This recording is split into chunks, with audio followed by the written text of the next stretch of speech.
Hey guys, thanks for joining me in another video. I'm going to do a quick one today. I know it's been a while since I post things and I sincerely apologize for that. It's been a crazy summer.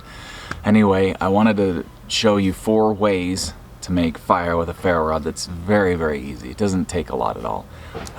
The 4 different ways anyone can do. One of them might, or 2 of them actually might be a little bit harder than the other 2, but let's get started and I'll show you what I mean.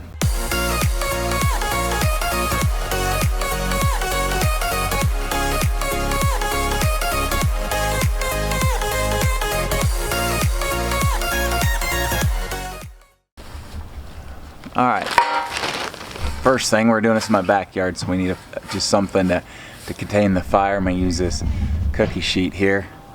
I haven't used it in forever. And the first method I want to show you. Now the key to all this is having a sharp striker. So here's my ferro rod and my striker. This particular one is titanium, so it can grab and strike very easily. So that's number 1. Number 2, a knife. This is the more robust, one of my favorite knives. I've ground the spine a bit so it's nice and got a nice purchase on it. So again, I can use that to strike the ferro rod if I want.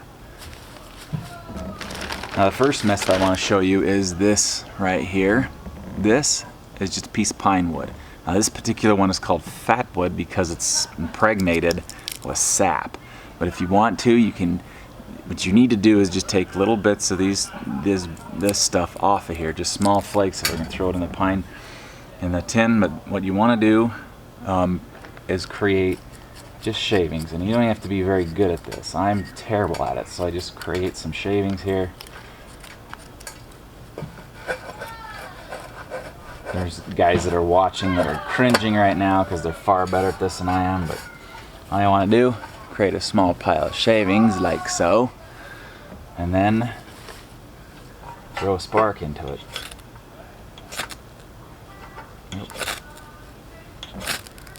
And because of how flammable this stuff is, now you generally want to make it bigger than this, but it lights up very easily because of how flammable this stuff is. So that is method number 1. Again, this stuff is called fat wood. It's the sap impregnated part of pine. And it, like I said, it'll burn long enough that you can get the smaller kindling, put it right on top, and you're good to go that way. Throw that off because we don't need it anymore. The second method I want to show you, jute twine. And I got this stuff at the dollar store. I got 2 rolls for $1. Just find the end of it, pull off a chunk along. Well, I'm going to pull off a decent sized bit of this stuff here. Cut it off. And now you can take this and unravel it. I don't use this method a lot because I just forget to bring it. So I'm going to take this, I'm going to unravel it.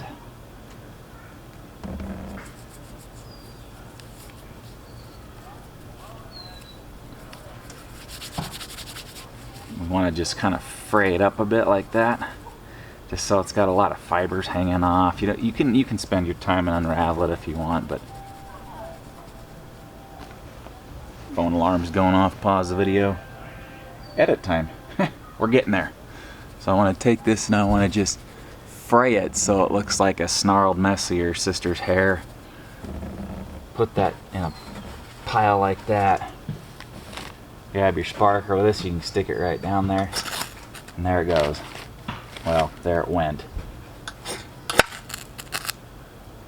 Provided you fray this well enough, it'll begin to burn, and it'll burn long enough and hot enough to catch other things on fire. So, jute twine, very cheap stuff. You can get it at the dollar store, like I said. Just throw this off into the grass over there.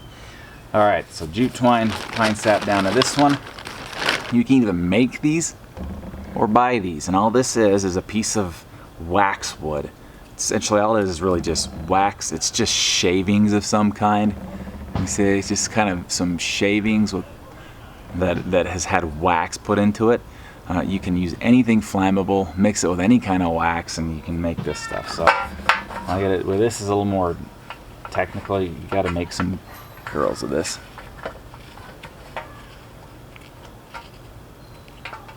some curls going on here. I used to use this a lot, not so much anymore because it's time consuming to make this stuff. Nice, take these things and again press them together a little bit. My striker. I can't even see this stuff. What am I doing here? What am I doing here?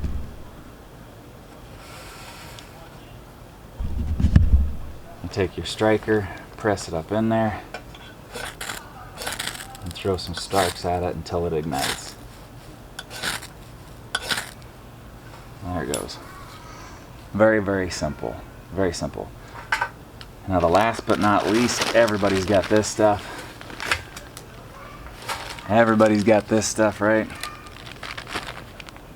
Dryer lint. This is one that I use a lot because when your hands are cold and your thumbs don't want to work, this works great. So grab, you don't even need to do anything with it. Just grab it, throw it down, and hit it with a spark. And it goes. Like it's one of the most simple ways to start a fire there is. So there you go. 4 very simple ways to start a fire. Thanks for watching. I love you faces. We'll make a longer one soon. And hit the like button, subscribe, and all that. We'll talk to you later.